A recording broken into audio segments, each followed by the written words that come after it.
Qilasizmi? Qilalaman. 35 yildan beri kutayotgan orzuyim bordi. Qilalasizmi? Qilalaman desam, shunaqa yig'lasalar, deydi, qiqir qilib ovozlari chiqib yig'ladilar. Yelkalari qimirlab yig'ladi. Bir mahal to'xtatdim. Aya, ha o'g'lim, orzuyingiz bormi desam, ko'zingizni yumib oldingiz. Orzuyingiz bormi desam, yig'layapsiz. Orzuyingiz bormi desam, ko'zingizdan yosh oqdi. Nima o'sha orzu 35 yildan beri sizni kutib turgan? Ayting, men hozir qilaman desam, bir o'zlarini to'xtatdilar-da. O'g'lim, akangiz aytmagan, opingiz aytmagan bir gap bor-da. Nima gap, onajon? Siz kechasi uxlab, ertalab turib ham yugurib bo'ynimga osilib, "Ona, men sizni sog'indim, uxlab turibdir" deysiz. Uxlab ko'rmaganimga turib sizni sog'inib qoldim deb bo'ynimga osilib, betimdan o'pib, sog'indimdir deysiz. Maktabga borib, maktabdan kelib, yugurib bo'ynimga osilib, "Ey, men sizni sog'indimdir" deysiz. Shu so'zni men 35 yildan beri og'zingizga qarayapman-da, shu gapni aytarmikin deb.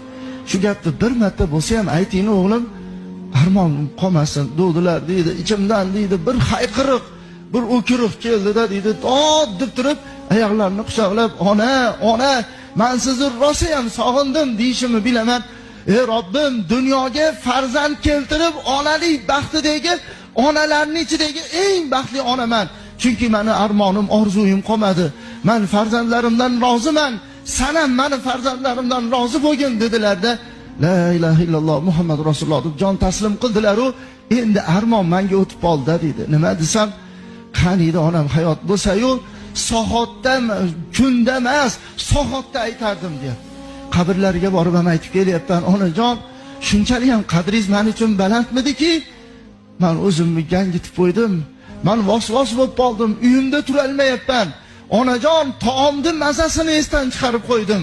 Onajon, men sizni shunaqa ham sog'inyapmanki, qaniydi bir marta ko'rsam, afsus, tushimga ham kirmayapsiz. Hidingiz tugul, izingizni ham axtarib topolmayapman. Shunchalik hammisiz" deb onamni qabrlariga borib ham sog'inganimni aytib kelyapman-u, lekin tiriklarida o'zlariga aytganda o'rni bosilmas ekan-da deydi. Shunday ekan, siz u bizni qaysi gapimizni onamiz yaxshi ko'rardikinki, qaysi bir gapimizni yoshligimizda aytgan biz-u, katta bo'lganda aytmay qo'ydik-ku, o'sha armon bo'lib ketmadimikin-a? Agar yaxshi ham gap gapira olmasa, hech bo'lmasa ozor bermasin debdilar. Nima ko'ryapti o'zi? Ozorga loyiq emas ota-ona. Alloh subhanahu va taolo hammalarimizdan rozi bo'lsin.